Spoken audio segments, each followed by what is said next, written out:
Trump ने एक बार फिर दुनिया की धड़कनें बढ़ा दी हैं। उन्होंने ट्रुथ सोशल पर एक तस्वीर शेयर करके ईरान के विनाश का वारंट जारी कर दिया है। तस्वीर पर लिखा है द स्टॉर्म इज कमिंग, यानी तूफान आने वाला है और इसे कोई नहीं रोक सकता। लेकिन ये तूफान कैसा होगा?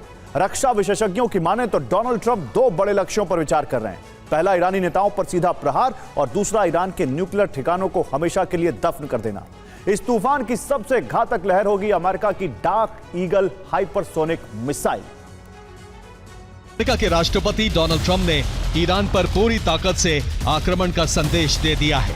एक तस्वीर, एक लाइन, लेकिन उसका मतलब बहुत बड़ा है। ट्रंप ने लिखा द स्टॉर्म इज कमिंग, यानी तूफान आने वाला है, और साथ में यह भी कहा कि जो आने वाला है उसे कोई नहीं रोक सकता। ट्रंप ईरान के टॉप नेताओं को निशाना बनाने की बात कर रहे हैं या फिर इससे भी बड़ा विकल्प यानी न्यूक्लियर स्ट्राइक का संकेत दे रहे हैं। अमेरिका अब ईरान के करीब हाइपरसोनिक मिसाइलें तैनात करने की तैयारी में है। डार्क ईगल जैसी मिसाइल जो बेहद तेज, सटीक और मुश्किल टारगेट को भी कुछ ही मिनटों में खत्म कर सकती है।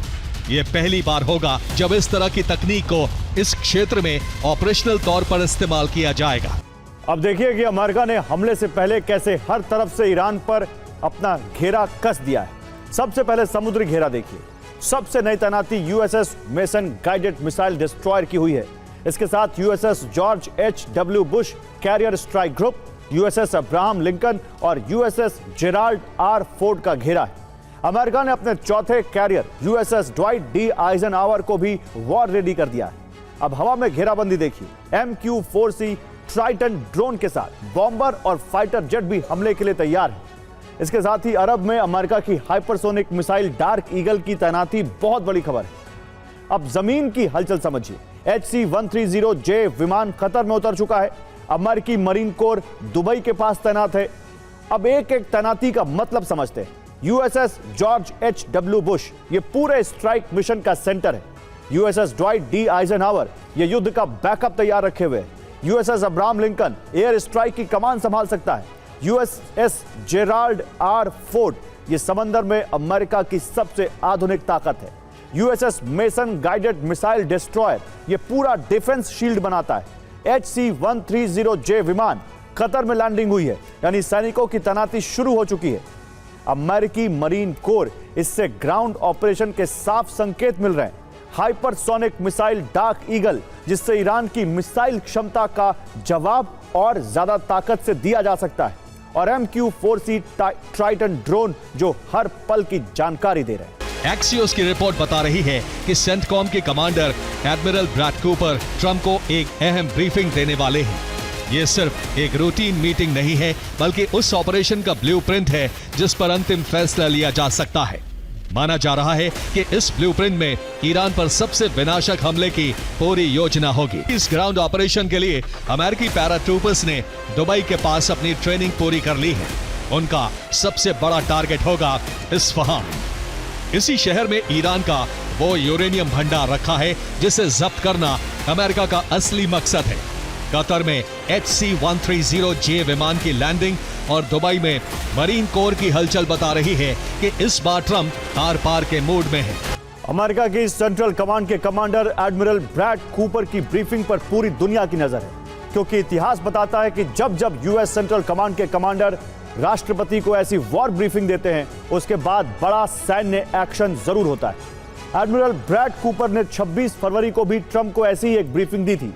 एडमिरल कूपर ने ट्रंप को ऑपरेशन का पूरा प्लान बताया था और उसके ठीक 48 घंटे बाद ईरान पर हमले शुरू हो गए थे। 1 मई को फिर वैसी ही ब्रीफिंग होने जा रही है।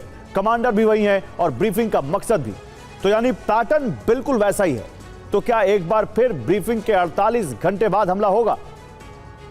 क्रेमलिन के विदेश नीति सलाहकार यूरी उशाकोव के मुताबिक पुतिन ने ट्रंप को चेतावनी दी है कि ईरान में किसी भी तरह का ग्राउंड ऑपरेशन बेहद गंभीर परिणाम ला सकता है। पुतिन ने साफ शब्दों में कहा है कि अगर ईरान में ग्राउंड ऑपरेशन हुआ या युद्ध फिर से शुरू हुआ तो इसके नतीजे विनाशकारी होंगे। अंतर्राष्ट्रीय सीमाएं खतरे में पड़ जाएंगी और ये पूरी दुनिया के लिए एक बड़ी तबाही की शुरुआत होगी। और ईरान अमेरिका के बीच जंग अब दूसरे और सबसे खौफनाक चरण में प्रवेश कर सकती है। मोसाद और CIA के इनपुट ने पेंटागन की नींद उड़ा दी है। दावा है कि ईरान डर्टी बॉम्ब तैयार कर चुका है और किसी भी वक्त परमाणु संवर्धन की दहलीज पार कर सकता है। इस बीच ट्रंप ने नए ब्लूप्रिंट के तहत सेंट्रल कमांड को फ्री हैंड दे दिया है, जिससे अरब सागर में बारूदी तूफान उठना तय है।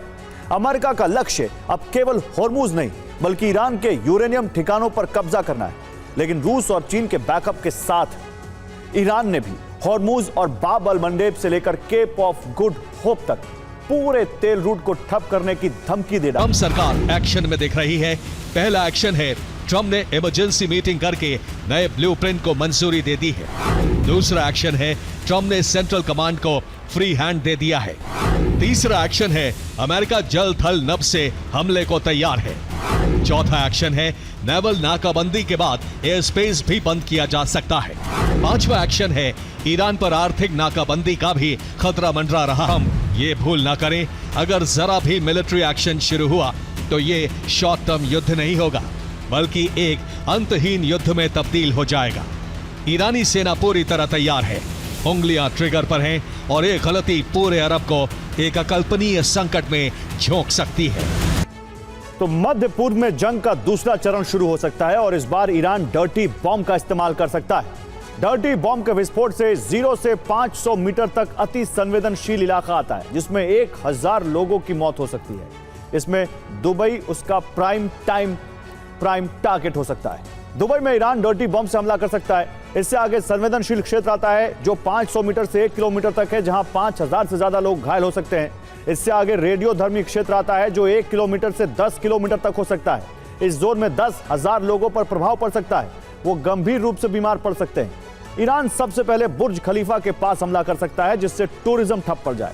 डर्टी बॉम्ब के हमले में सैकड़ों लोगों की मौत हो सकती है। क्या ईरान ने कोई कम क्षमता वाला टैक्टिकल न्यूक्लियर वॉरहेड तैयार कर लिया है और उसकी कंपैटिबल डिलीवरी व्हीकल भी बना लिया है, जिससे वो अमेरिका के एक्शन लेने से पहले ही हमला करके। ईरान के तेवर से 3 तेल सप्लाई रूट पर संकट है, जिससे दुनिया का 40% तेल कारोबार ठप पड़ सकता है।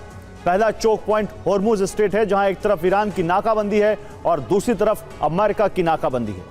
इससे पहले रोजाना 100 से 120 टैंकर यहां से गुजरते थे।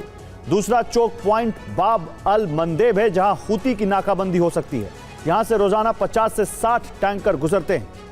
तीसरा choke point Cape of Good Hope हो सकता है, जहां ईरान ने सोमालिया में अल शबाब को सक्रिय कर दिया है, जबकि मेडागास्कर में जुंटा एक्टिव हो चुका है। यहां से रोजाना 80 से 100 टैंकर गुजरते हैं। नाकाबंदी के बाद यह रूट बंद होने से बड़ा संकट पैदा हो सकता है। ईरान के मोर्चे पर बारूदी विध्वंस की नाकामी के बाद ट्रंप की कूटनीति भी दम तोड़ती नजर आ रही है। ईरान सख्त रुख पर अड़ा है। दबाव का केंद्र हॉर्मुज स्ट्रेट को ऐसे दबा कर रखा है कि पूरी दुनिया करा रही है। इसलिए ट्रंप ने एक नया दांव चला है। यह दांव है स्ट्रेट ऑफ हॉर्मुज पर नियंत्रण का। इसका बाकायदा ट्रंप ने ऐलान भी कर दिया है। लेकिन क्या ईरान के मोर्चे पर नाकाम ट्रंप का यह दांव कोई काम आएगा? जवाब इस रिपोर्ट में देखिए। ईरान ने स्ट्रेट ऑफ हॉर्मुज को एक प्रेशर टूल की तरह इस्तेमाल किया। अमेरिका के साथ दूसरे दौर की वार्ता से साफ इनकार कर दिया। ट्रंप ने साफ कर दिया कि ईरान के साथ फोन पर बातचीत हो रही है, लेकिन ईरान से तब तक समझौता नहीं होगा जब तक परमाणु हथियार ना रखने पर वो सहमत नहीं होता। अगर ईरान सहमत होता है तो कागजी समीक्षा करना चाहेंगे। इसके बाद ही अमेरिकी डेलीगेशन को यात्रा पर भेजेंगे। दरअसल स्ट्रेट ऑफ हॉर्मुज ईरान की रणनीति का ब्रह्मास्त्र है। इस समुद्री मार्ग की न्यूनतम चौड़ाई 33 किलोमीटर है और शिपिंग लेन सिर्फ 3.2 किलोमीटर चौड़ा है। इसके उत्तरी क्षेत्र में ईरान का पूर्ण नियंत्रण है और इसी नियंत्रण की वजह से ईरान ने शिपिंग लाइन को बंद कर रखा है। संकट में वो देश हैं जो सप्लाई के लिए इसी रूट पर निर्भर है, यानी सऊदी अरब और यूएई, लेकिन इनके पास कोई प्लान बी कभी नहीं था। हालांकि ईस्ट वेस्ट पाइपलाइन बनाई गई है, लेकिन इससे सप्लाई की क्षमता ना के बराबर ही है। क्योंकि अमेरिकी सेंट्रल कमांड ने ऐलान किया है कि उन्होंने सफलतापूर्वक ईरान के अंदर और बाहर होने वाले आर्थिक व्यापार को ठप कर दिया है। 42वें कमर्शियल जहाज को भी अमेरिका ने जबरदस्ती वापस मोड़ दिया है। ट्रंप ने कहा है कि ईरान एक बाड़े में रखे पशु की तरह घुट रहा है। बमबारी से ज्यादा असरदार नाकाबंदी है। ईरान के ऑयल स्टोरेज टैंक फुल हो चुके हैं। गैस पाइपलाइन फटने के कगार पर है, जिसके बारे में सेंटकॉम ने बताया है। कहा गया है कि ईरान के अहम बुनियादी ढांचे पर बमबारी की तैयारी है। यह बमबारी छोटे दायरे में होगी, लेकिन शक्तिशाली होगी। और अगर ईरान फोन पर भी बात करने को राजी नहीं हुआ तो मिसाइलें फिर बरसेंगी। ईरान की तैयारी उसके एक्शन प्लान से पता चली है, जिसके तहत उसने स्ट्रेट ऑफ हॉर्मुज पर टोल बूथ सिस्टम लागू कर रखा है, जहां जो भी जहाज गुजरेगा उसे $2 मिलियन जितनी रकम टोल में देनी पड़ेगी, और यह भुगतान डॉलर में नहीं बल्कि युआन या क्रिप्टो करेंसी में करना होगा। ईरान ने हर जहाज को अपनी जानकारी देना अनिवार्य कर दिया है। जानकारी मिलने के बाद ही क्लियरेंस कोड जारी किए जा रहे हैं, और अब तक हर जहाज को IRGC के सुरक्षा घेरे में सिंगल रूट ही दिया गया है। हालांकि दावा है कि ईरान अपने मित्र देशों के जहाजों को छूट दे रहा है और अमेरिकी इजरायली जहाजों की एंट्री पर पूर्ण प्रतिबंध लगा चुका है। इसलिए समुद्र में अमेरिकी युद्धपोत सिर्फ खड़े हैं और ईरान के लिए ये युद्धपोत आसान शिकार है, क्योंकि ईरानी नेवी के अंडरग्राउंड बेस सक्रिय हैं। ईरान की एंटी-शिप मिसाइलें भी सक्रिय हैं। स्वार्म स्पीड बोट अटैक भी ईरान आसानी से कर सकता है। जंग के बाद दोस्ती और दुश्मनी के समीकरण धड़कने लगे। दोस्त दुश्मन बन रहे हैं और दुश्मन देशों के बीच कूटनीति के नए अध्याय शुरू हो रहे हैं। ट्रंप ने ईरान जंग के दौरान नेटो से मदद मांगी, लेकिन मित्र देश इस पर सहमत नहीं हुए। अब स्थिति यह है कि नेटो और अमेरिका के बीच ऐतिहासिक दरार पैदा हो गई है, जो दोनों के बीच दूरी की खाई को और चौड़ा करती जा रही है। इस पॉलिटिक्स में रूस पावर सेंटर बनकर उभर रहा है। खुद ट्रंप ने ईरान यूक्रेन पर पुतिन से 1.5 घंटे तक बात की। इस बातचीत का मतलब है कि ट्रंप अब ईरान मामले में पुतिन की मदद चाहते हैं। कि ईरान पर दोबारा शुरू होने वाले हमलों में नेटो देश साथ दें, उनके विमान, सैन्य संसाधन युद्ध में शामिल हो। ईरान पर हमलों के दौरान नेटो देश ईरान के जवाबी हमलों को इंटरसेप्ट करें। इसके साथ ही हॉर्मुज में बिछी माइंस हटाने के लिए यूरोप के देश सेना भेजें। ट्रंप का यह कदम सीधे तौर पर नेटो की शक्ति को कम करता है। जर्मनी में रैमस्टीन बेस अमेरिकी सेना का सबसे बड़ा यूरोपीय एटमी बेस है। जर्मनी में अमेरिकी सैनिकों की मौजूदगी रूस के खिलाफ एक बफर का काम करती है। सैनिकों की कमी से इस क्षेत्र में रूस का दबदबा बढ़ेगा, जिससे पोलैंड और बाल्टिक देशों पर खतरा मंडराने लगेगा। कि ट्रंप ईरान युद्ध में सही रणनीति नहीं बना पाए, इसीलिए यह युद्ध वैश्विक संकट बनता जा रहा है। इसके साथ ही फ्रांस के राष्ट्रवादी नेता जॉर्डन बार्डेला ने ट्रंप पर हमला करते हुए कहा है कि अमेरिकियों ने शायद ईरान को कम करके आंक लिया, जैसा कि उन्होंने पहले अफगानिस्तान और इराक में किया था। आज ईरानी शासन उम्मीद से ज्यादा मजबूत है। कुछ हफ्तों पहले की तुलना में ईरानी तंत्र ज्यादा कट्टर हो गया है। 29-30 अप्रैल की रात ट्रंप ने पुतिन को फोन किया। दोनों की चर्चा 1 घंटा 30 मिनट तक चली। पुतिन ने ट्रंप को कहा कि ईरान पर हमले हुए तो बेहद विनाशकारी परिणाम हो सकते हैं। हालांकि ट्रंप ने बातचीत के बाद कहा कि उनकी चर्चा यूक्रेन सीज फायर पर हुई है। इसके साथ ही कहा कि पुतिन भी नहीं चाहते हैं कि ईरान परमाणु बम बनाए। ट्रंप ने पुतिन से करीबी बढ़ाकर यूरोप पर दबाव बनाने की कोशिश की है। पुतिन दिखाना चाहते हैं कि यूरोप से दूरी के बीच रूस के साथ अमेरिका के रिश्ते कूटनीतिक स्तर पर सुधर रहे हैं। इसके साथ ही ईरान युद्ध से सेफ एग्जिट प्लान तैयार करने में मदद चाहते हैं। पुतिन ईरान और अमेरिका के बीच समझौता करा सकते हैं। और कागजी सीजफायर के बीच लेबनान पर इजरायल के हमले लगातार जारी हैं। ट्रंप ने नेतन्याहू को सर्जिकल हमले की सलाह देकर हिजबुल्लाह के खात्मे को ग्रीन सिग्नल दे दिया है। ट्रंप हिजबुल्लाह पर हमले के बहाने ईरान को निशाना बना रहे हैं, लेकिन उससे पहले ईरानी प्रॉक्सी के संहार का प्लान तैयार कर रहे हैं, जिससे ईरान भी कमजोर होगा और अमेरिका की छवि पर भी आंच नहीं आएगी। आईडीएफ लेबनान में इमारतों पर हमले करने की जगह सर्जिकल हमले करें। रिहायशी इलाकों पर हमले से इजरायल की छवि खराब हो रही है। दक्षिणी लेबनान में इजरायल के हमलों से सीजफायर टूटने के कगार पर है। इस पर हमले एक्सेस ऑफ ईविल के हाथ पैर काटने जैसा है। सिर ईरान है और सिर काटने से ही एक्सेस ऑफ ईविल खत्म होगा। ईरान पर हमले के साथ लेबनान में हिजबुल्लाह पर हमले बढ़ाए जा सकते हैं। इजरायली वायुसेना लेबनान के हिजबुल्लाह ठिकानों पर बमबारी बढ़ा सकती है।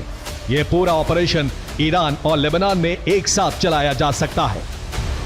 ईरान अपने विरोधियों के खिलाफ प्रॉक्सी समूहों के नेटवर्क का इस्तेमाल करता है, जिसमें लेबनान में हिजबुल्लाह, यमन में हूती, सोमालिया में अल शबाब, इराक में Islamic resistance, Kataib Hezbollah, Zainabiya brigade, Fatimiya brigade, PMF यानी पॉपुलर मोबिलाइजेशन फ्रंट है।